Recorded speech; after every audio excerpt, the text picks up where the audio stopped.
नमस्कार, total health में आप सभी का स्वागत है। मैं हूं किरण भारद्वाज। पहले है सुरक्षा, फिर बाकी सब काम, बनी रहे सुरक्षा तो बाकी है आराम। स्वास्थ्य के लिए सुरक्षा बेहद महत्वपूर्ण है। सुरक्षा यदि कम होने लगे तो बीमारियों और संक्रमण का खतरा बढ़ने लगता है। आजकल के मौसम में लगभग हर दूसरे व्यक्ति को सर्दी जुकाम की समस्या हो रही है, किसी का गला खराब है। आज हम बात करेंगे सीजनल इन्फ्लुएंजा की, जिसे फ्लू के नाम से भी जाना जाता है। क्या है यह समस्या और किस तरह से प्रभावित करती है स्वास्थ्य को, आइए देखते हैं इस रिपोर्ट में।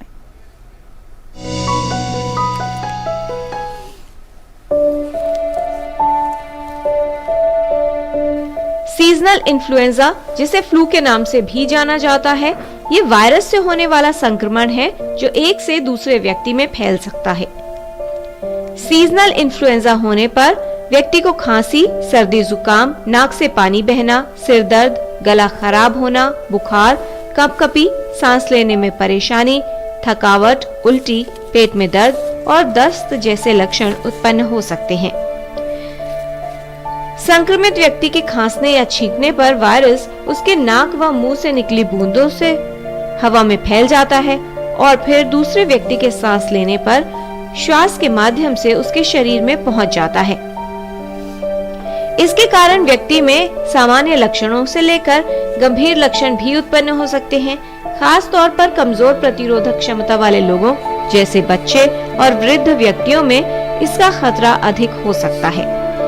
सीजनल इन्फ्लुएंजा से बचाव के लिए आवश्यक है साफ सफाई का ध्यान रखा जाए, साथ ही टीकाकरण करवाया जाए। किरण भारद्वाज, डीडी न्यूज।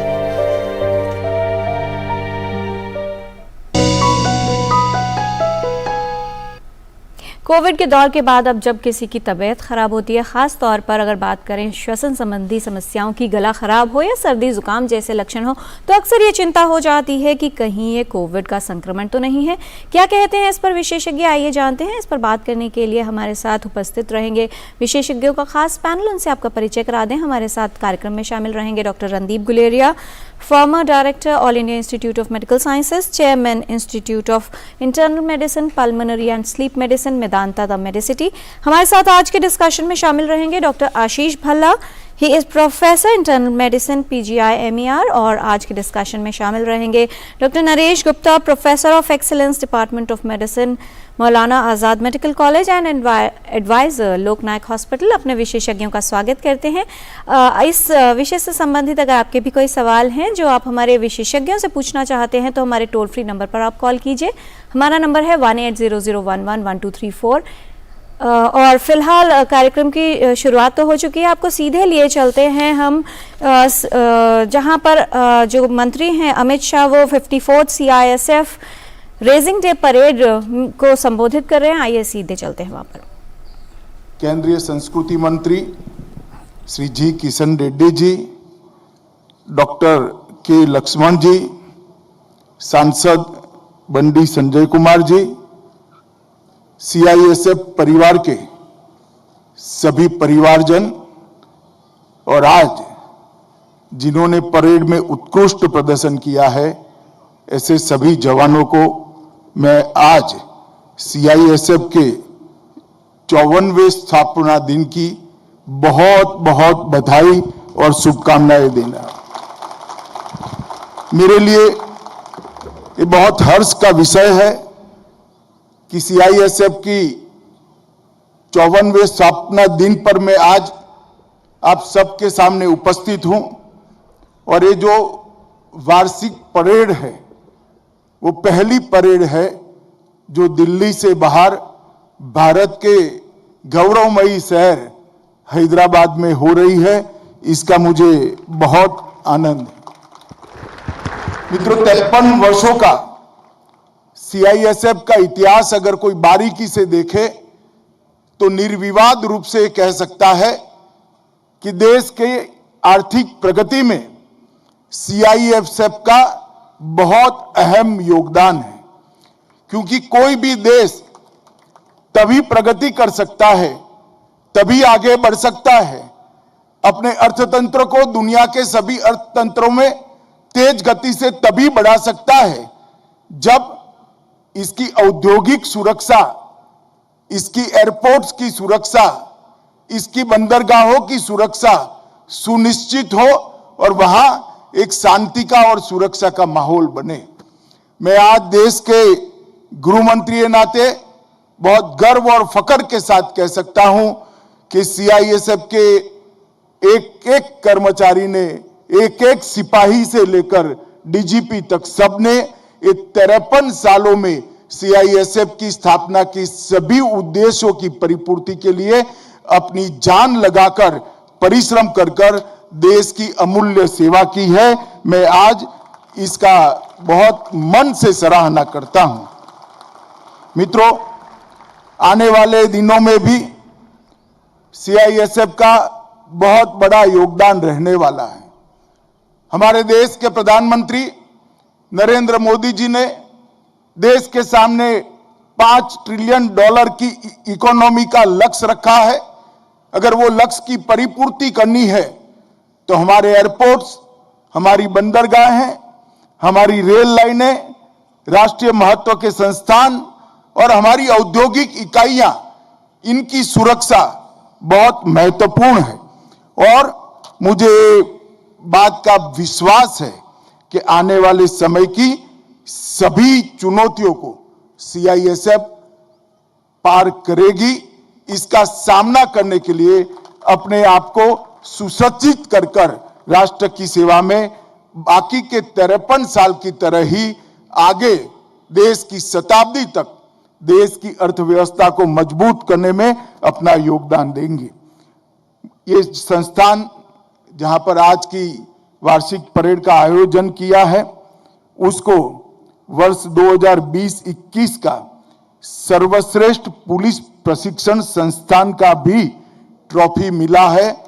मैं सभी संस्थान को मजबूत करने वाले अधिकारियों को और डीजीपी सीआईएसएफ को हृदय से इसके लिए बहुत बहुत बधाई देना चाहता हूं।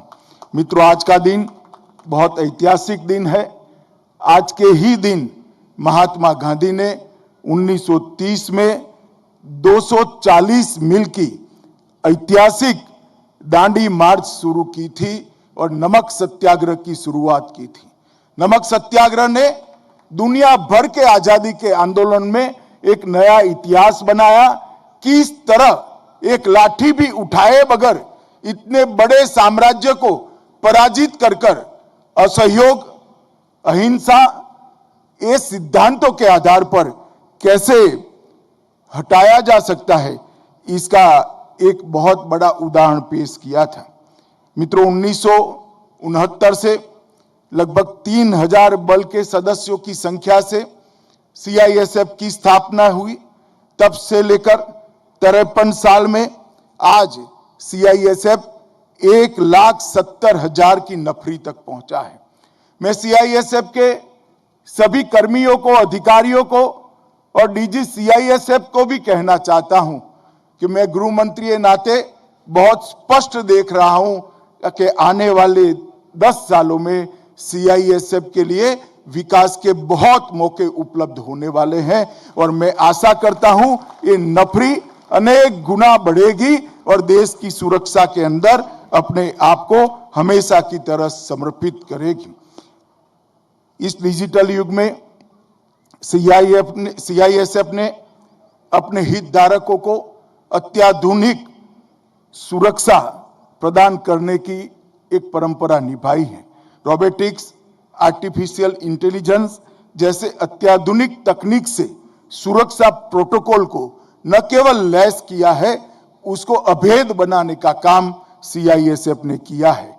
और मुझे ये कहते हुए हर्ष है कि गृह मंत्रालय भी आने वाले दिनों में बंदरगाहों की सुरक्षा, एयरपोर्ट की सुरक्षा और औद्योगिक इकाइयों की सुरक्षा के लिए आधुनिक से आधुनिक तकनीकों को एडॉप्ट कर कर आने वाले समय की चुनौतियों को, इसका सामना करने के लिए सीआईएसएफ को सभी तकनीक से सुसज्ज करने में कोई कमी नहीं छोड़ेगा।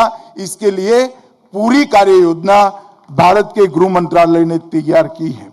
आज सीआईएसएफ 66 संवेदनशील और प्रमुख हवाई अड्डे, लगभग 14 प्रमुख बंदरगाह, परमाणु व अंतरिक्ष संस्थान, Delhi metro, statue of unity और कई सारी औद्योगिक इकाइयां और खदानों की सुरक्षा का काम कर रही है।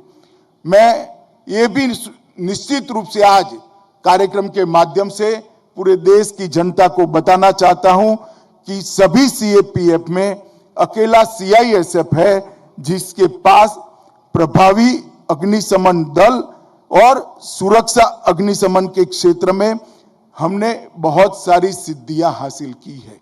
मैं इसके लिए भी सीआईएसएफ के जवानों को बहुत बहुत बधाई देता हूं। लगभग हर रोज 50 लाख से ज्यादा यात्रियों को, चाहे दिल्ली मेट्रो हो चाहे एयरपोर्ट हो, संवेदना से इनके साथ बहुत अच्छा व्यवहार करते हुए, विनम्रता से परंतु दृढ़ता के साथ देश की और संस्थानों की सुरक्षा को अंजाम देते हुए सीआईएसएफ हर रोज राष्ट्र की संपत्ति की सुरक्षा के लिए कटिबद्ध रहता है। मित्रों, आज मैं ये कहना चाहता हूं कि सीआईएसएफ द्वारा एक हाइब्रिड मॉडल को भी अपनाया गया है। कई लोगों ने, कई अखबारों ने इससे एक टिप्पणी की कि सीआईएसएफ की भूमिका इससे कम होगी क्या। मैं बहुत स्पष्ट करना चाहता हूं, इससे सीआईएसएफ की भूमिका बढ़ने वाली है, क्योंकि इससे निजी कंपनियों में भी जहां पर आज सीआईएसएफ की एंट्री नहीं है, वहां पर कंसल्टेंट के नाते, सलाहकार के नाते और बाद में सीआईएसएफ के बहुत सारे प्रकार से उनमें उनका उपयोग होने का रास्ता खुलता है और आने वाले 2 दशकों में आधुनिक तकनीक और ड्रोन जैसे नए उपकरणों से जो सुरक्षा का खतरा हुआ है, उससे प्राइवेट निजी औद्योगिक संस्थानों को भी सुरक्षा देने का काम सीआईएसएफ कर पाएगी। मित्रों, सीआईएसएफ की सकारात्मक भागीदारी के कारण ही देश का अर्थतंत्र आज यहां पर पहुंच चुका है। आज मैं इस बात का भी जिक्र करना चाहता हूं, जब ये विश्व सदी की सबसे गंभीर महामारी कोरोना का मुकाबला कर रहा था, तब सीआईएसएफ ने फर्स्ट रिस्पॉन्डर की भूमिका निभाते हुए कई एयरपोर्टों पर, कई रेलवे स्टेशनों पर और जहां जहां एक्स्ट्रा ड्यूटी लगाई, वहां पर बड़ी संवेदनशीलता के साथ, बहुत संवेदनशीलता के साथ अपने मानवीय दृष्टिकोण और संवेदनशील दृष्टिकोण का भी अनुभव कराया है। और ये करते हुए कई सीआईएसएफ के कर्मियों ने अपनी जान की बलिदान भी दी है। आज मैं इस मौके पर सीआईएसएफ की स्थापना से के लेकर अब तक जितने भी सीआईएसएफ कर्मियों ने बलिदान दिया है, वो सभी को मन से श्रद्धांजलि देकर कृतज्ञ राष्ट्र की ओर से उनके परिवार को कहना चाहता हूं कि आपके परिजनों ने जो बलिदान दिया है, उसी की नींव पर आज राष्ट्र सबसे बड़ी आर्थिक ताकत बनने की दिशा में अग्रसर हो रहा है। वृक्षारोपण के मामले में भी विगत 4 साल में सीआईएसएफ ने 3 करोड़ से ज्यादा वृक्ष लगाकर पर्यावरण के प्रति अपनी सजगता और समर्पण को एक बहुत जागरूक तरीके से इसका निर्वहन किया है। इसके लिए भी मैं सीआईएसएफ के सभी कर्मियों को बहुत बहुत बधाई देता हूं। 1200 से ज्यादा सफाई अभियान चलाए गए और सीआईएसएफ ने पूरी तन्मयता के साथ स्वच्छता अभियान को एक लोकभोग्य अभियान बनाना और स्वच्छता अभियान के संस्कार को पूरी जनता में पहुंचाने का एक प्रयास किया है। और जब देश के अंदर आजादी का 75वां सालगिरह मना रहे थे, पूरा देश हर घर तिरंगा के अभियान को लेकर आगे बढ़ रहा था, उस वक्त सीआईएसएफ ने भी 5 लाख से ज्यादा तिरंगा अनेक घरों पर, अनेक संस्थानों पर और बल के हर एक इंस्टीट्यूशन पर लगाकर हर घर तिरंगा को भी सफल करने में बहुत बड़ा योगदान दिया है। सीआईएसएफ ने नेशनल स्टेडियम में रन फॉर यूनिटी में भाग लेते हुए भारत के लौह पुरुष सरदार वल्लभ भाई को भी श्रद्धांजलि देने का काम किया और इससे भारत की एकता और अखंडता का बहुत बड़ा काम किया है। मित्रों, आज मैं जब आपके यहाँ इस महत्वपूर्ण अवसर पर उपस्थित हूं, तब मैं सुनिश्चित रूप से कहना चाहता हूं कि विगत 9 सालों में मोदी जी के नेतृत्व में आंतरिक सुरक्षा के क्षेत्र में कई चुनौतियों का सफलतापूर्वक भारत सरकार के गृह विभाग ने सभी सीएपीएफ और राज्य पुलिस को साथ में लेकर इसका सामना किया है और इसके बहुत अच्छे नतीजे हमारे सामने हैं।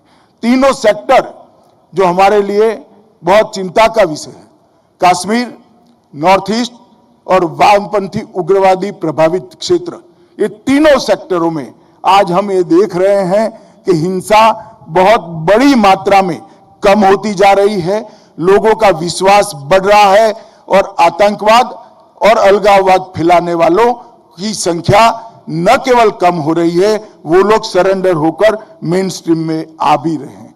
परंतु जिनके हाथ में हथियार है, उनके सामने कठोरता से काम करने में देश की सीएपीएफ ने बहुत बड़ा योगदान लिया है और अपनी दृढ़ता और वीरता का परिचय भी दिया है।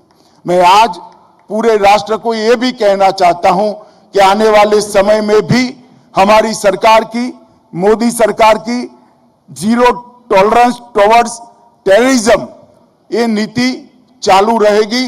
देश के किसी भी क्षेत्र के अंदर अलगाववाद, आतंकवाद और राष्ट्र विरोधी गतिविधियों को कठोरता के साथ निपटा जाएगा और इसमें सीएपीएफ की भूमिका, राज्य पुलिस की भूमिका बहुत अहम है और अब तक 9 साल में हमने कर दिखाया है। मित्रों, आज सीआईएसएफ के सभी जवानों को मैं कहना चाहता हूं कि हमारा भारत एक उभरती हुई अर्थव्यवस्था, तेजी के साथ बढ़ती हुई, सबसे तेज गति से बढ़ती हुई अर्थव्यवस्था बन चुका है। हमने देश की औद्योगिक शांति को, देश के औद्योगिक संस्थानों को, देश की खदानों को, सारी बंदरगाहों को, सारे एयरपोर्ट्स को सुरक्षित रखने का जिम्मेदारी हमारा है और आने वाले दिनों में संरक्षण और सुरक्षा, इसको गति भी देनी होगी और आपकी ऊर्जा से इसको आगे भी बढ़ाना होगा। नरेंद्र मोदी सरकार ने आयुष्मान सीएपीएफ के माध्यम से लगभग 35 लाख से अधिक आयुष्मान सीएपीएफ कार्ड्स वितरित किए हैं और देश भर में स्थित लगभग 24,000 अस्पतालों में इसकी कैशलेस चिकित्सा की व्यवस्था प्रदान की है। इसमें न केवल सुरक्षा कर्मियों को, सीएपीएफ के जवानों को, अधिकारियों को, उनके परिजनों को भी बहुत अच्छा सुविधा प्राप्त होने वाला है। आवास योजना के लिए भी हमने हाउसिंग सेटिस्फेक्शन रेशियो को बढ़ाने का लक्ष्य रखा है।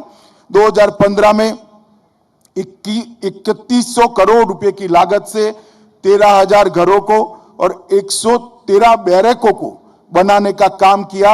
इसमें 2012 तक 11,000 मकान बन चुके हैं और 2026 तक 11,000 मकानों के अलावे और 28,500 मकान बनाकर हम जवानों के परिवारों के रहने की व्यवस्था को सुनिश्चित करना चाहते हैं और सेटिस्फेक्शन रेशियो को बहुत बढ़ाना चाहते हैं। सितंबर 22 को सीएपीएफ ई आवास वेब पोर्टल लॉन्च किया गया।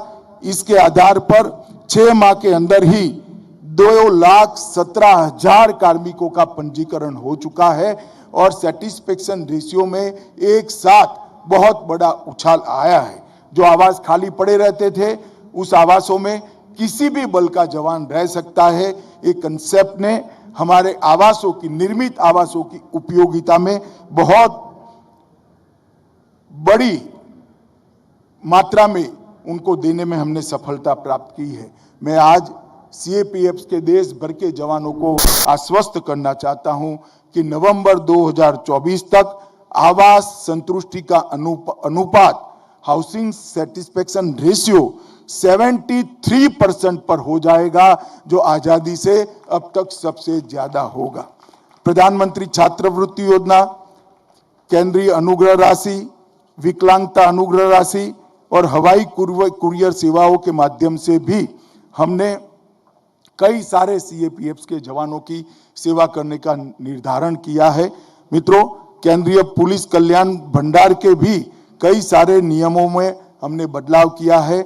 वहां स्वदेशी वस्तुओं की बिक्री का भी बहुत बल देकर हमने देश की उद्योग को और अर्थतंत्र को गति देने का प्रयास किया है। मित्रों, आज मैं इतना ही कहना चाहता हूं कि आप देश की औद्योगिक शांति, औद्योगिक सुरक्षा, देश की बंदरगाहें और देश के एयरपोर्ट्स की सुरक्षा करते हैं, तब आप ये मन में सुनिश्चित मानकर चलना कि आप देश की आंतरिक सुरक्षा के सजग प्रहरी हैं। जिस देश के एयरपोर्ट और बंदरगाह सुरक्षित नहीं हो सकते, वो देश कभी सुरक्षित नहीं रह सकता। हमारे सामने कई सारी चुनौतियां हैं, जाली नोट के स्मगलिंग से लेकर नारकोटिक्स की ट्रैफिकिंग के से लेकर व्यक्तियों की घुसपैठ तक की, इस सारी चुनौतियों को पहुंचने के लिए, उनका सामना करने के लिए सीआईएसएफ ने अब तक एक उज्जवल इतिहास का निर्माण किया है और देश को सुरक्षा प्रदान की है।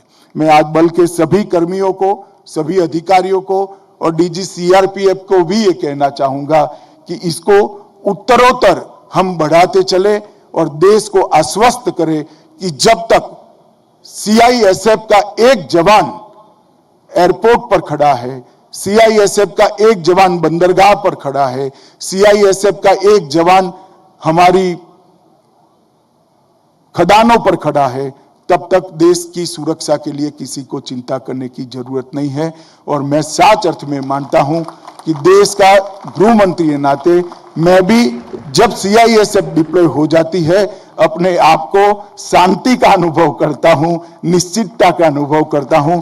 मुझे आप पर पूरा भरोसा है, आने वाले दिनों में हम सब साथ मिलकर मोदी जी का जो लक्ष्य है, आजादी की शताब्दी जब मनाया जाए, तब देश हर क्षेत्र में, विश्व में सर्वप्रथम हो। वो लक्ष्य की पूर्ति के लिए हम सब आज से ही पुनः अपने आप को देश की सलामती के लिए समर्पित करें। यही भाव के साथ मेरी बात को समाप्त करता हूं। फिर से एक बार 53 साल की उज्जवल इतिहास को सैल्यूट कर कर मैं मेरी बात को समाप्त करता हूं। वंदे मातरम, भारत माता की जय। ये थे केंद्रीय गृह मंत्री अमित शाह, जो सीआईएसएफ के 54वें स्थापना दिवस के अवसर पर हैदराबाद में संबोधन दे रहे थे। उन्होंने कहा कि सीआईएसएफ का जो योगदान है आंतरिक सुरक्षा के लिए देश की, चाहे बात हो बंदरगाहों की सुरक्षा की, एयरपोर्ट्स की सुरक्षा की या फिर आर्थिक इकाइयों, आधुनिक इकाइयों की सुरक्षा की, उसको जो है बेहद महत्वपूर्ण योगदान दे रहे हैं सीआईएसएफ के कर्मी। और साथ ही उन्होंने सीआईएसएफ के कर्मियों के साहस और बलिदान को देश के लिए बेहद महत्वपूर्ण बताया और कहा कि देश के जो सभी वासी हैं वो उनको नमन करते हैं। केंद्रीय गृह मंत्री ने यह भी कहा कि जो सीआईएसएफ के कर्मी हैं उनके लिए आवास योजनाओं की शुरुआत की गई है और बढ़ाई जा रही है। साथ ही स्वास्थ्य सेवाएं भी बढ़ाई जा रही हैं, जिसमें सीआईएसएफ के कर्मियों और उनके परिवारजनों को आयुष्मान कार्ड इशू किए जाएंगे, जिनसे स्वास्थ्य सुविधाएं सभी को मिल पाएंगी और बेहतर सुविधाएं मिल पाएंगी। साथ ही उन्होंने ये भी कहा कि आने वाले समय में गृह मंत्रालय की ओर से उन्हें काफी सारे आधुनिक तकनीकों से भी लैस किया जाएगा, जिससे बेहतर तरीके से सुरक्षा हो सके और उसमें सहायता मिल सके।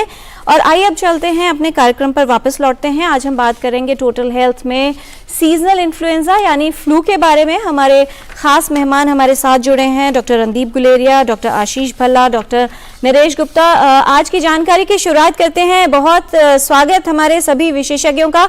और साथ ही ये भी याद दिला दें कि अगर हमारे जो व्यूअर्स हैं वो कॉल करना चाहते हैं तो हमारे टोल फ्री नंबर 1800111234 पर कॉल करके प्रश्न पूछ सकते हैं। साथ ही ईमेल कर सकते हैं ddnewstotalhealth@gmail.com पर।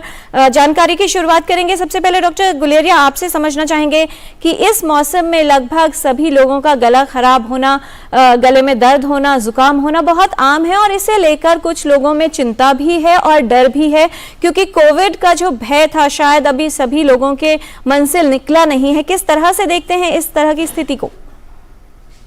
मेरा ये मानना है कि इस समय में जब मौसम बदल रहा होता है तो इन्फ्लुएंजा के केसेस हर साल बढ़ते हैं और ये हम देखते हैं ट्रॉपिकल कंट्रीज में। अगर हम आईसीएमआर का पिछले कई सालों का डेटा देखें तो मानसून के मंथ्स में, सर्दियों में, और जब मौसम बदलता है तो इन्फ्लुएंजा के केसेस हम देखते हैं कि बढ़ते हैं, और इस साल भी वो कुछ हद तक बढ़े हैं। इस साल थोड़ा ज्यादा इसलिए बढ़े हैं क्योंकि हम पहले कोविड अप्रोप्रिएट बिहेवियर निभा रहे थे, अपने आप को प्रोटेक्ट कर रहे थे कि रेस्पिरेटरी वायरल इन्फेक्शन ना हो, क्योंकि अगर हम मास्क लगा के रखें, हाथ धोएं, फिजिकल डिस्टेंसिंग रखें, तो सारे रेस्पिरेटरी इन्फेक्शन, चाहे वो इन्फ्लुएंजा हो चाहे कोविड हो, उससे हमें बचाव मिलता है। दूसरा, क्योंकि हम इतने सालों से कोविड डोमिनेंट वायरस था, इन्फ्लुएंजा वायरस थोड़ा कम रहा, उसकी नेचुरल इम्यूनिटी लोगों में कम रही, और इसलिए इस दफा थोड़े ज्यादा केसेस देख रहे हैं। लेकिन घबराने की बात नहीं, क्योंकि इन्फ्लुएंजा हर साल आता है, माइल्ड केसेस ही ज्यादातर रहते हैं। जिनको कोमॉर्बिडिटीज हैं या जो बुजुर्ग हैं, उनमें केसेस ज्यादा हो सकते हैं, और वही हम इस साल देख रहे हैं कि उनमें ज्यादा सीवियर केसेस हो रहे हैं, उनमें एडमिशन की जरूरत भी पड़ सकती है। जी, जिस तरह से लक्षण शुरू होते हैं डॉक्टर आशीष भल्ला, बहुत सारे लोग ये नहीं समझ पाते कि क्या कोविड का ही प्रभाव हो रहा है या फिर कहीं ना कहीं सिर्फ सामान्य फ्लू या सीजनल इन्फ्लुएंजा कहा जाए है।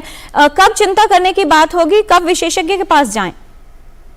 देखिए, डॉक्टर साहब, डॉक्टर रणदीप गुलेरिया ने बहुत अच्छे से कहा कि वायरल सीजनल इन्फ्लुएंजा इस टाइम पे ज्यादा होता है। यहाँ मैं एक और बात कहना चाहूंगा कि जब स्प्रिंग सीजन होता है, जब फ्लावरिंग होती है, तो उसमें एलर्जी के केसेस भी बहुत बढ़ जाते हैं, जिसमें भी इसी तरह की खांसी, जुकाम, नाक से पानी आना, गले में खराश रहना, इस तरह के सिम्टम्स हो सकते हैं, सांस चढ़ना हो सकता है। अगर आपका बुखार परसिस्ट कर रहा है 2 या 3 दिन से ज्यादा, और वो बहुत ज्यादा तेज बुखार आ रहा है, अगर आपको सांस लेने में तकलीफ हो रही है, तो आपको डॉक्टर साहब के पास जाने की, दिखाने की जरूरत है।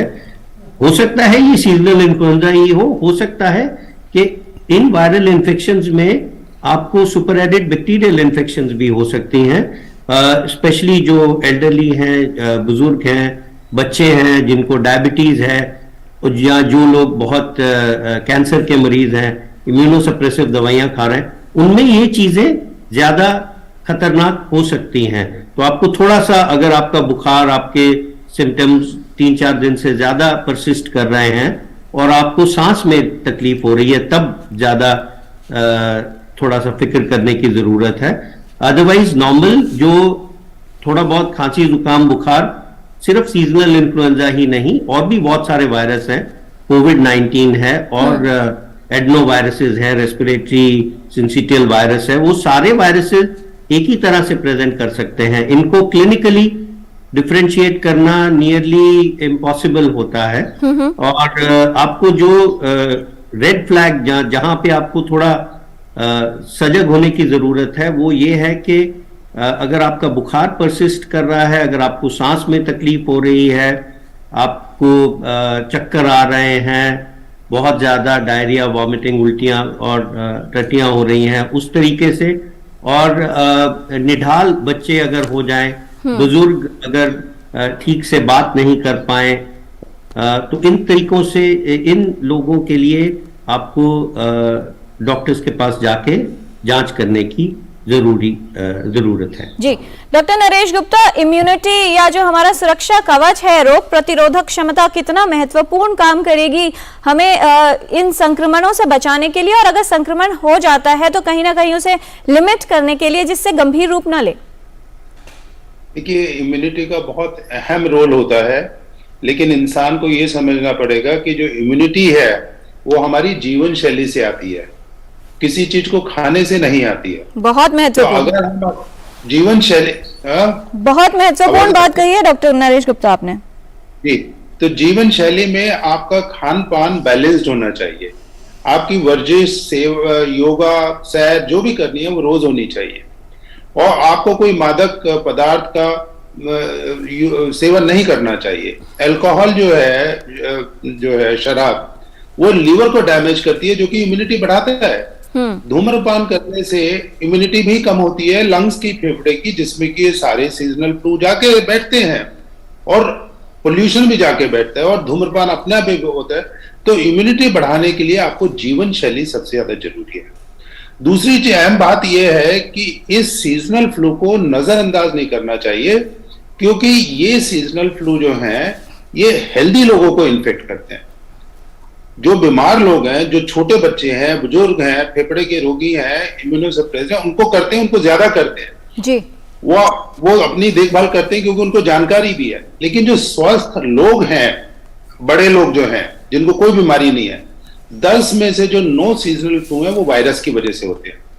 और कौन वायरस किस समय कैसा रूप लेगा एक शरीर के अंदर, इसको प्रेडिक्ट करना बहुत मुश्किल होता है। दूसरा है कि इसको लाइटली इसलिए लेना चाहिए कि जो ये हमारे सीजनल फ्लू है साल में 6 महीने से ज्यादा आते हैं। ऐसा नहीं वो एक सीजन में आ गए, जैसे वेस्ट में होता है कि सर्दियों में आगे चले गए जी। हमारे सीजनल फ्लू आप ये मान के चले 7-8 महीने रहते हैं। अगर उसमें कभी भी आते हैं और भिन्न भिन्न प्रकृति के आते हैं, ये तो हम फेफड़े की बात कर रहे हैं, कोई दिल को अफेक्ट करता है, कोई दिमाग को अफेक्ट करता है, कोई जिगर को करता है, तो उसमें बचाव हमको करना चाहिए। और वो जो हमारे को कोविड ने शिक्षा दी थी वो हमें छोड़नी नहीं चाहिए। ये नहीं मानना चाहिए मास्क सिर्फ कोविड को बचाता है जी। ये नहीं मानना चाहिए कि अगर आप सोशल डिस्टेंसिंग या सोशल वैक्सीन करते हैं कि क्राउडेड प्लेस में, पुअरली वेंटिलेटेड प्लेस में आप ऐसे ही जाते हैं और उसमें बड़ी दिक्कत आ सकती है। तो ये जो चीजें हैं, हैंड वॉश है, हाइजीन है, ये सब वायरस को मार देता है। ये डिटर्जेंट सोप जो है, तो it is a poison food virus जी। तो बहुत जरूरी है कि जो सुरक्षा के लिए तरीके बताए गए हैं उनका पालन करते रहें, क्योंकि न सिर्फ कोविड से बल्कि अन्य संक्रमणों से भी बचाव कर सकता है। छोटी छोटी बातें हैं लेकिन उनका ख्याल रखना बहुत जरूरी है। डॉक्टर रणदीप गुलेरिया, फिलहाल जो बात आ रही है H3N2 सब टाइप ए की, इसे लेकर लोग काफी चिंतित हैं। तो उनको लगता है कि लक्षण आए हैं तो क्या तुरंत अपनी जांच करवा ली जाए? इसके विषय में जरा विस्तार से बताएं, और साथ ही ये भी कि कितना मुश्किल है फ्लू और कोविड में भेद करना। विशेषज्ञों के तौर पर भी किस तरह की मुश्किलें सामने हैं? जैसे डॉक्टर साहब ने भी कहा कि ये सारे जो वायरसेस हैं इनको हम कहते हैं फ्लू लाइक सिंड्रोम। सिंड्रोम का मतलब कि सबके एक जैसे ही लक्षण होते हैं, जिसमें बुखार, जुकाम, नजला, खांसी, गले में खराश, बॉडी एक्स और कभी कभी उल्टी और डायरिया हो सकता है। और ये फ्लू के, इन्फ्लुएंजा के कारण भी हो सकते हैं, और रेस्पिरेटरी वायरसेस के कारण भी हो सकते हैं, और कोविड के कारण भी हो सकते हैं। तो क्लिनिकली ये कहना कि ये आपका जो इन्फेक्शन है जिसमें बुखार हो रहा है, आपको गले में खराश हो रही है, कि ये कोविड के कारण है, ये इन्फ्लुएंजा के कारण है, या और किसी के वायरस के कारण है, ये मुश्किल है। इसलिए मैं तो ये कहूंगा कि जिन लोगों को हाई रिस्क ग्रुप में जो आते हैं, और वो चाहे वो बुजुर्ग लोग हों या जिनको कोमॉर्बिडिटीज हैं, या जिनका बुखार ज्यादा परसिस्ट कर रहा है, तेज बुखार है, हाई ग्रेड फीवर है, उनको जो है अपना टेस्ट करा लेना चाहिए। जैसे हम कोविड का नेजल स्वैब कराते हैं, साथ साथ अपना आप इन्फ्लुएंजा का भी स्वैब कराएं। इसका करने का लक्षण क्या है, रीजन क्या है? रीजन ये है कि अगर हम डायग्नोज करें कि आपको मान लो इन्फ्लुएंजा है और आप हाई रिस्क ग्रुप में हैं, तो इसके लिए हम कुछ दवाई भी दे सकते हैं, मॉनिटरिंग कर सकते हैं, और मॉनिटरिंग करके हम उन जो हाई रिस्क ग्रुप है उनमें ये देख सकते हैं कि अगर ये रेस्पिरेटरी वायरस आपके गले में ही है, अपर रेस्पिरेटरी ट्रैक में है, तो आपका माइल्ड सिम्टम ही रहेंगे। लेकिन कुछ लोगों में ये नीचे चले जाता है, लो रेस्पिरेटरी ट्रैक में चले जाता है, जिसमें वायरल निमोनिया हो सकता है, सैचुरेशन कम हो सकती है, सांस की तकलीफ हो सकती है, छाती में दर्द हो सकती है, और बच्चों में ड्राउजीनेस हो सकती है, सुस्त हो सकते हैं, बच्चा खाना नहीं खा रहा, फीड नहीं कर रहा। तो ये ऐसे लक्षण है जो हम कहते हैं कि इसका ये मतलब कि ये जो आपका जो माइल्ड फ्लू है ये ज्यादा सिवियर हो गया है और एडमिशन की जरूरत है, हॉस्पिटलाइजेशन की जरूरत है, हो सकता है कि ऑक्सीजन या कुछ दवाई की जरूरत पड़े। तो ये जरूरी है कि हम ये समझें कि लक्षण कोई ज्यादा फर्क नहीं है, लेकिन घबराने की बात नहीं, क्योंकि फ्लू हर साल आता है। हम ये देखते हैं कि इस साल हर साल जो है मानसून के मंथ में, सर्दियों में, और जब मौसम बदलता है केसेस बढ़ते हैं। इस साल भी बढ़े हैं, सिर्फ सतर्क रहने की जरूरत है और हाई रिस्क ग्रुप को अपना ध्यान रखने की जरूरत है। हम हर साल ये भी लोगों को कहते हैं कि अगर आप हाई रिस्क ग्रुप में हो, कोमॉर्बिडिटीज हैं, तो हर साल अपना फ्लू शॉट भी लगाएं, फ्लू वैक्सीन भी लगाएं, क्योंकि ये वैक्सीन भी आपको कुछ हद तक प्रोटेक्शन देती है इन्फ्लुएंजा से, और सेवेरिटी ऑफ इलनेस कम हो सकती है। जी, कुछ और जानकारी लेने के लिए लौटेंगे डॉक्टर आशीष भल्ला आपके पास, लेकिन उससे पहले यहाँ रुकेंगे एक छोटे से ब्रेक के लिए। कहीं मत जाएगा, देखते रहिए टोटल हेल्थ।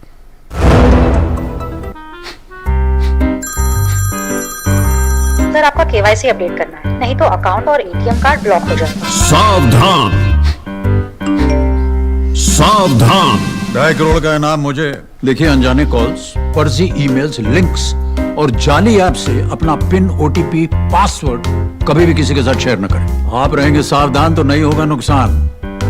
आरबीआई कहता है जानकार बनिए, सतर्क रहिए।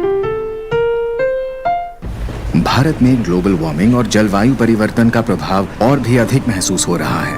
प्रतिवर्ष गर्मी की तीव्रता बढ़ती जा रही है। यह मनुष्य द्वारा ग्रीन हाउस गैसों के अधिक उत्सर्जन का भी प्रभाव है। भविष्य में गर्मी के कुप्रभाव रोकने के लिए हमें तुरंत कदम उठाने होंगे। अधिक स्थानीय पेड़ लगाकर हरियाली बढ़ाएं।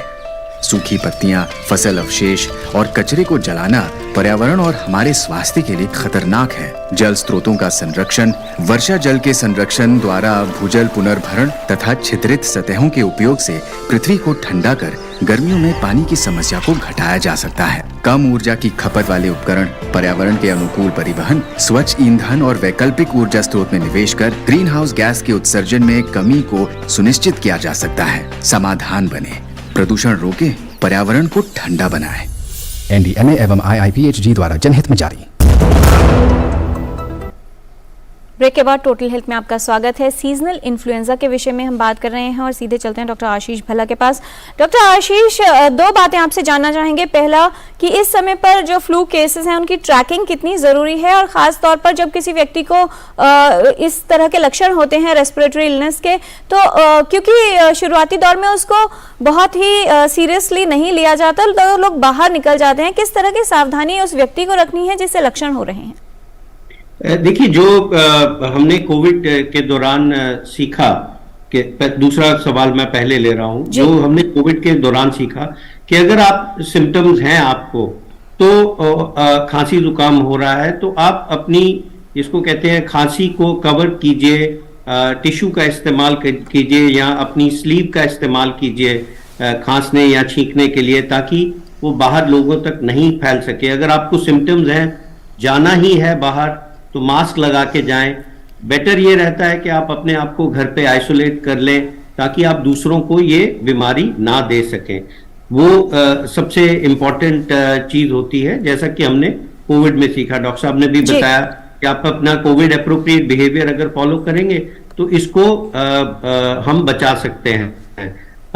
ये बहुत जरूरी है। तो अगर आप देखें आपकी वर्क प्लेस में किसी एम्प्लॉय को खांसी जुकाम बुखार हो रहा है, तो उसको 2-1 दिन के लिए, 3 दिन के लिए छुट्टी देके घर भेजा जा सकता है, ताकि वो बाकी लोगों को इन्फेक्ट नहीं करे।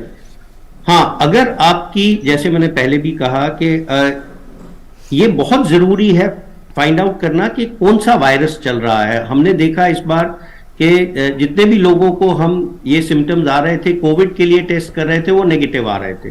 उनको हम इन्फ्लुएंजा के लिए टेस्ट कर रहे थे। पिछले साल हमने इन्फ्लुएंजा बी बहुत ज्यादा देखा, इन्फ्लुएंजा बी, इन्फ्लुएंजा ए के लिए टेस्ट कर रहे थे, वो भी नेगेटिव आ रहे थे। फिर हमने H3N2 भी साथ में टेस्ट या सीजनल फ्लू टेस्ट करना शुरू किया, तो वो हमें पता लगा कि इस बार ये सीजनल फ्लू ज्यादा केसेस आ रहे हैं।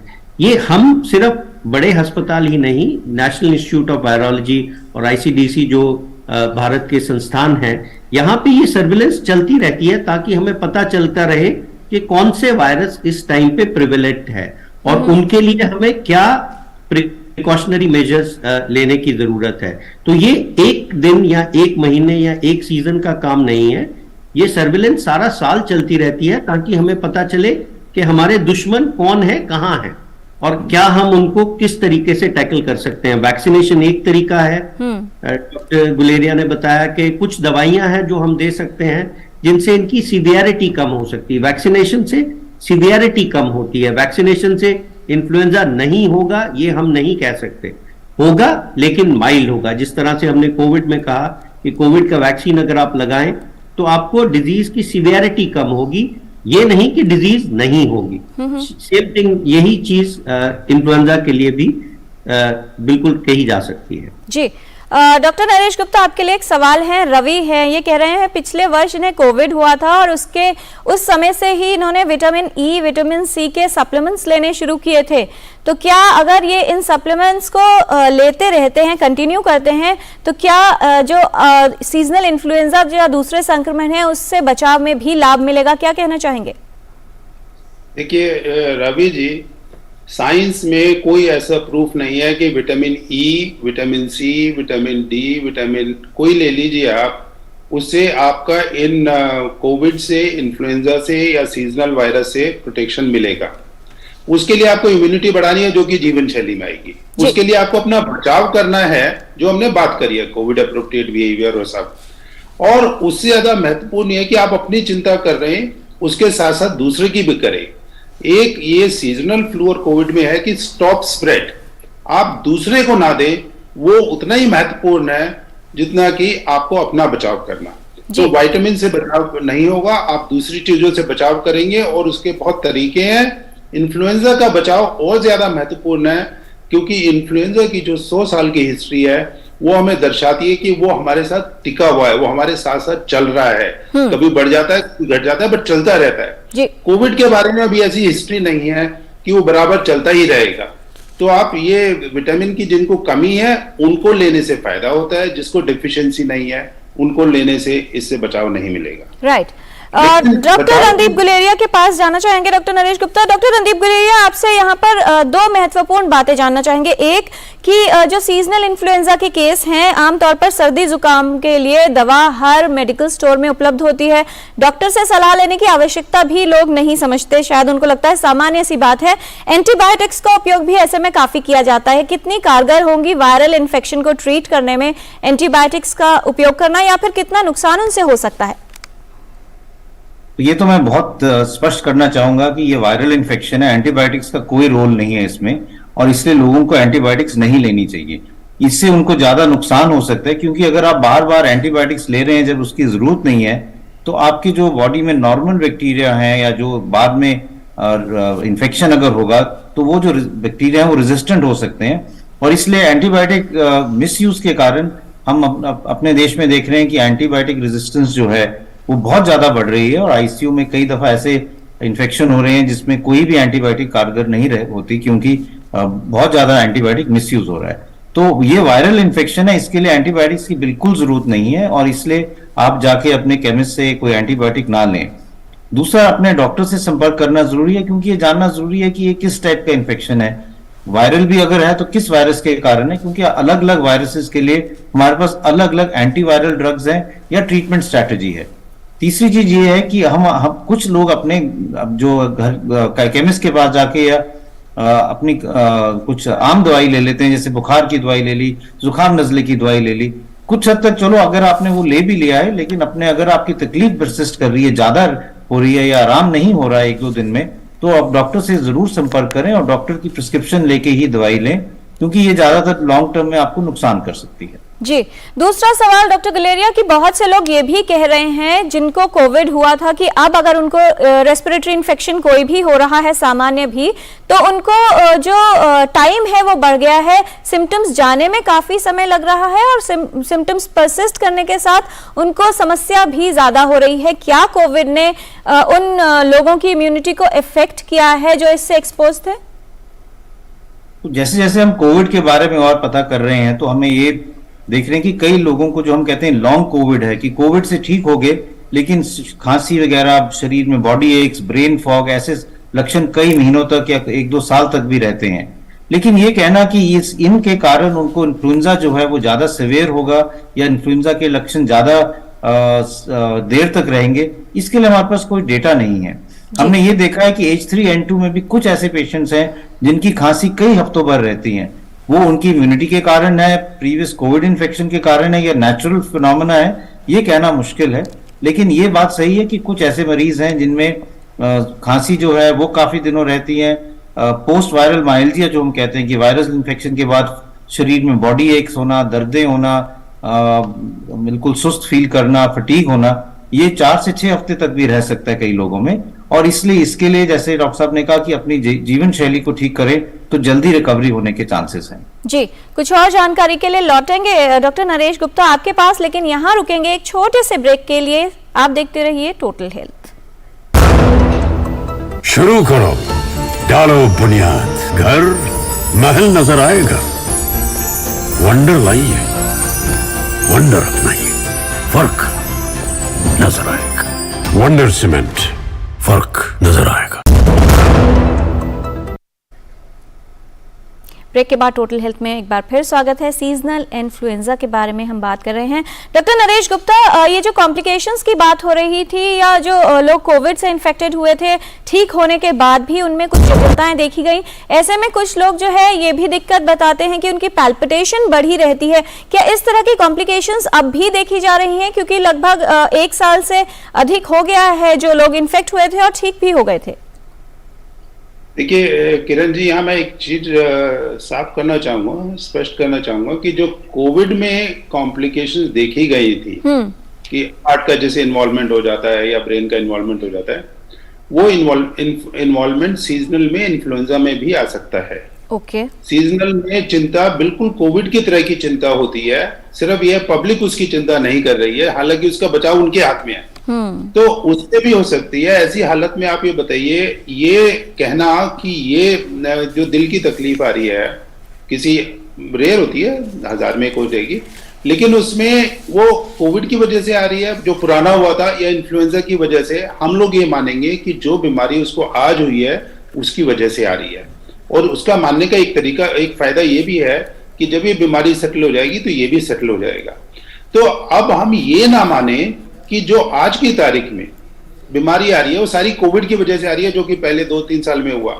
अभी पिछले कुछ महीनों में जैसे कोविड नहीं चल रहा था तो सब शांत थे, सब खुश थे, सब ठीक था। अब ये जो आया है, ये नया वायरस आया है, इसको हमने मानना चाहिए। देखिए, करोड़ों वायरस है इस दुनिया में, उनमें से कई 100 वायरस हैं जो कि आते हैं, और दर्जन वायरस हैं जो कि रेस्पिरेटरी इन्फेक्शन को इन्फेक्ट करते हैं। उनका सबका आने का तरीका एक सा ही होता है, लेकिन जो वायरस का हम इलाज है, जो वायरस का खास इलाज है, जैसे इन्फ्लुएंजा का है, जिस वायरस की खास वैक्सीन है जो कि 50 साल से हम जानते हैं कि कारगर है, उनसे बचाव को करना चाहिए और उसकी जो बीमारी है वो कोविड पे नहीं डालनी चाहिए जी। सिर्फ ये जो वैसे मैं कहता कि स्टॉप स्प्रेड में बहुत जरूरी है। देखिए, मैं आपको एक एग्जांपल देता हूं। अभी पीछे होली पे हमारे एक मित्र आए, उनको मेरे को लगा कि इन्फ्लुएंजा है। अब उनके घर में शादी है, सब लोग आए हुए हैं, छोटे बच्चे आए हुए हैं, 2 साल के, 6 महीने के, 5 साल के, सारे आए हुए हैं, और वो शादी होगी तो उसमें और भी लोग आएंगे जी। ऐसी हालत में उनको अपना बचाव से ज्यादा दूसरे के बचाव करना चाहिए। और ऐसी हालत में हम लोग कोविड के लिए तो चले जाते हैं, कोविड का जाके भाग के टेस्ट करा लेंगे, 400 रुपए में टेस्ट हो जाएगा।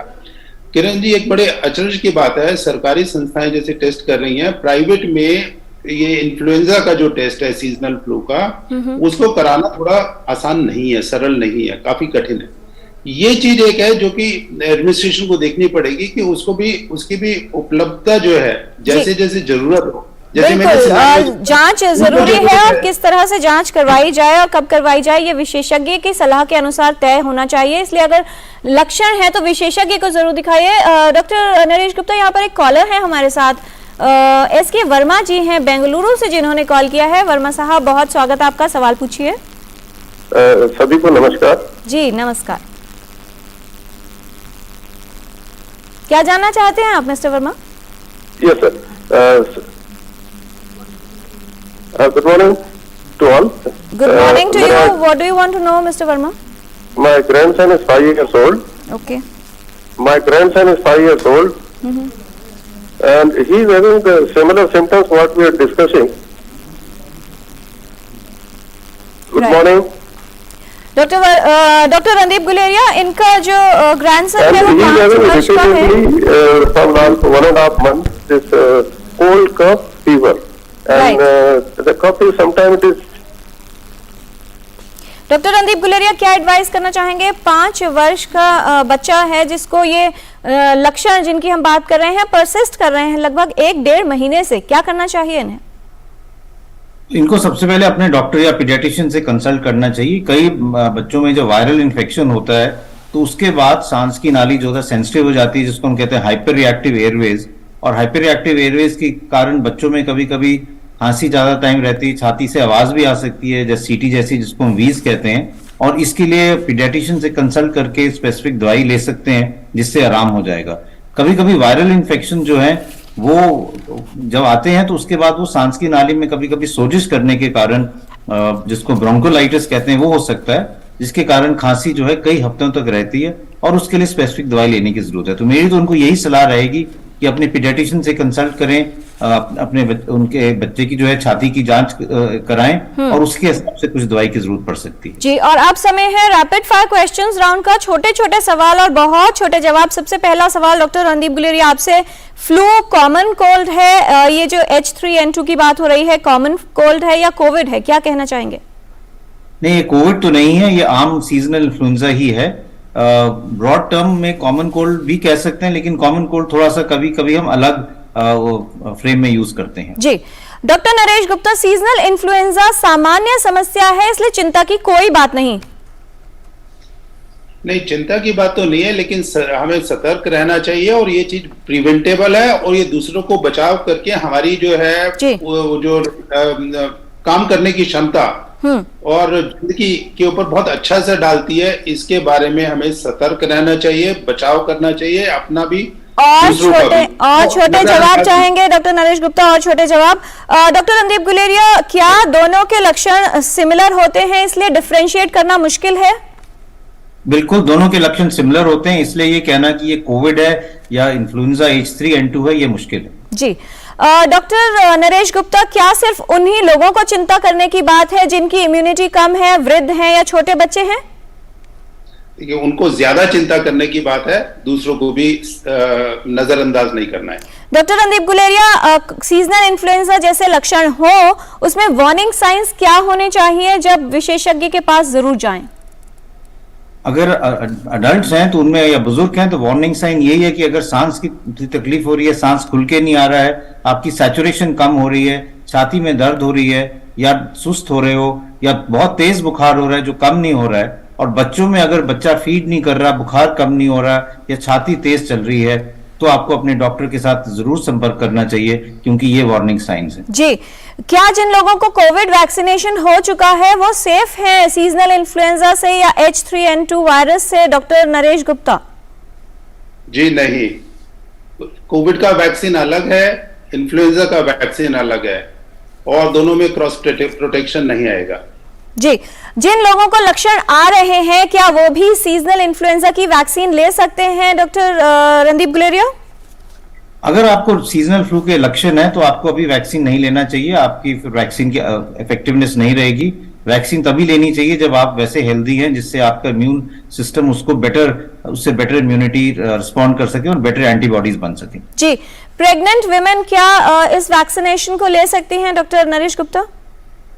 जी, प्रेग्नेंट विमेन को ये वैक्सीन इन्फ्लुएंजा की एडवाइस करी जाती है। छोटे बच्चों को, प्रेग्नेंट विमेन को, बुजुर्गों को और कोई व्यक्ति जिसको कोई और बीमारी है, डायबिटीज हो, हार्ट की हो और इम्यूनोसप्रेस्ड हो, बहुत सारी बीमारी कोई भी हो, वो ले सकते हैं और ये बाकियों में भी कारगर रहती है। जी, तो ये छोटे छोटे सवाल और जवाबों का सिलसिला ऐसे ही जारी रखेंगे, लेकिन यहाँ रुकते हैं छोटे से विराम के लिए।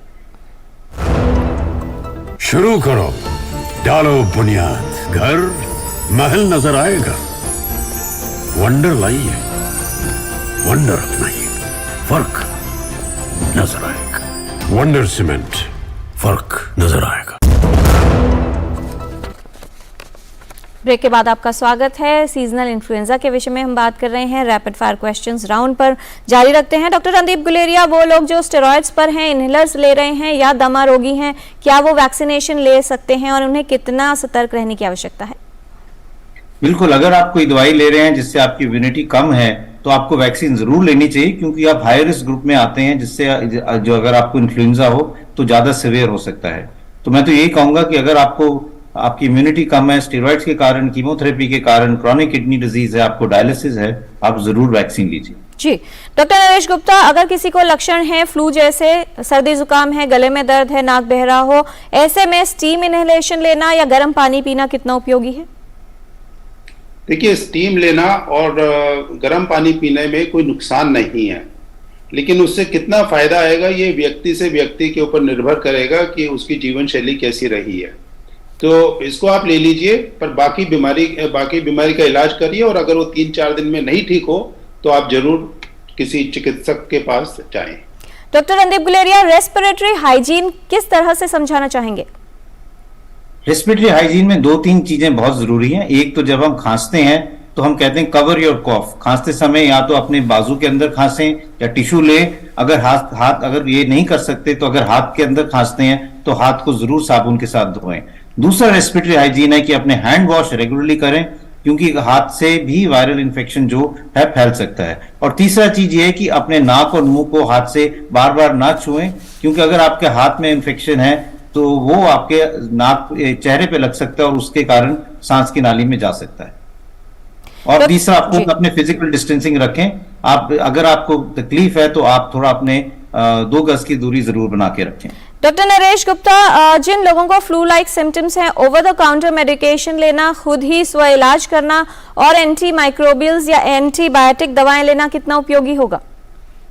देखिए, बिल्कुल उपयोगी नहीं है। एक तो उनको ये भरोसा आता है कि मैंने अपने आप दवाई ले लिया, मेरे दोस्त ने दी थी या केमिस्ट ने दी थी। ये सब दवाइयां लेना बिल्कुल उपयोगी नहीं है।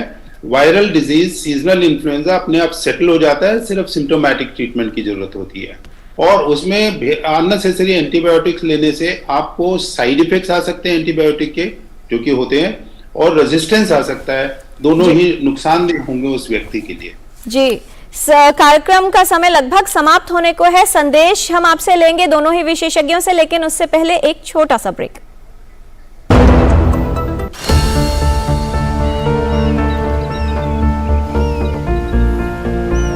जो बनकर मेरा हमसफर आएगा, सिर्फ उसी को फर्क नजर आएगा। शुरू करो, डालो बुनियाद, घर महल नजर आएगा।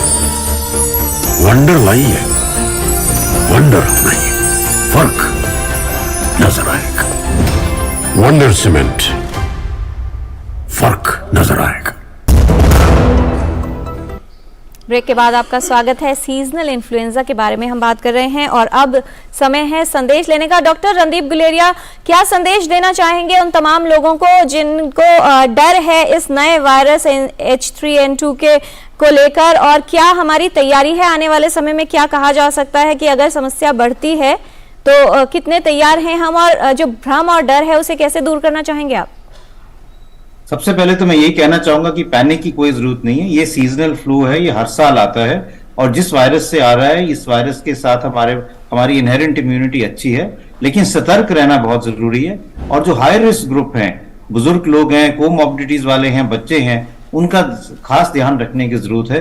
कोविड अप्रोप्रिएट बिहेवियर जो हम इतने सालों से निभा रहे हैं, उसको हम फिर से निभाएं, क्योंकि वही एक माध्यम है जिससे हम इन्फेक्शन को रोक सकते हैं। और साथ साथ में जो लोग हेल्दी हैं, जिन्होंने अपना वैक्सीन नहीं लिया और वैक्सीन के लिए उनकी बनता है उनको वैक्सीन लेना, अपना वैक्सीन जरूर लें। अगर आपके लक्षण ज्यादा रहते हैं तो अपना टेस्ट कराएं। और साथ में हमारी प्रिपरेशन अच्छी है, क्योंकि हमने कोविड से बहुत कुछ सीखा है। इसलिए चाहे सर्वेलेंस की बात करें, सेंटिनल सर्वेलेंस है, हॉस्पिटल में कितने एडमिशन हो रहे हैं, कम्युनिटी में कितने केसेस आ रहे हैं, या ऑक्सीजन की बात करें या आईसीयू की तैयारी की बात करें, कोविड से जो कुछ हमने सीखा है उसको हम आगे ले जा सकते हैं। और इसलिए मैं तो ये कहूंगा कि हम ओवर प्रिपेयर्ड है, बहुत तैयार है कोई भी आउटब्रेक के लिए। राइट। डॉक्टर नरेश गुप्ता, एक वाक्य में क्या संदेश देना चाहेंगे हमारे व्यूअर्स को? देखिए, वायरसेस हमारे जीवन के नए साथी बन गए हैं। कई सारे वायरस हैं, लेकिन उसमें दर्जनों वायरस ऐसे हैं जो बीमारी करते हैं, और वो बीमारी स्वस्थ व्यक्तियों को करते हैं। इसलिए सतर्क और सजग रहने की जरूरत है कि हम बचाव करें। एक वायरस से बचाव 100 वायरस से बचाव 1000 बीमारियों से निदान दिलाएगा। बहुत धन्यवाद इस तमाम जानकारी के लिए डॉक्टर नरेश गुप्ता, डॉक्टर रणदीप गुलेरिया, आप शामिल हुए डिस्कशन में और जो भ्रम थे उनको दूर किया, डर को दूर किया है और जानकारी दी है कि किस तरह से अपने आप को बचाव किया जा सकता है अपना, चाहे सीजनल इन्फ्लुएंजा की बात हो या दूसरे रेस्पिरेटरी इन्फेक्शंस की बात हो। और कहा जाता है कि attack is the secret of defence and defence is the planning of an attack. तो खुद को तैयार रखना है और साथ ही सतर्क रहना है। जैसा विशेषज्ञ ने कहा था कि अपनी सुरक्षा अपने हाथ में होती है। खास तौर पर अगर लक्षण हो रहे हैं तो खुद को आइसोलेट कर लीजिए, क्योंकि दूसरों में संक्रमण ना फैले, इस बात का भी ख्याल रखना है। और अपनी सुरक्षा कवच यानी इम्यूनिटी को बेटर रखने के लिए स्वस्थ जीवन शैली अपनाइए। टोटल हेल्थ के आज के एपिसोड में फिलहाल इतना ही। लौटेंगे एक नए विषय के साथ। हमारी पूरी टीम को दीजिए अनुमति। नमस्कार।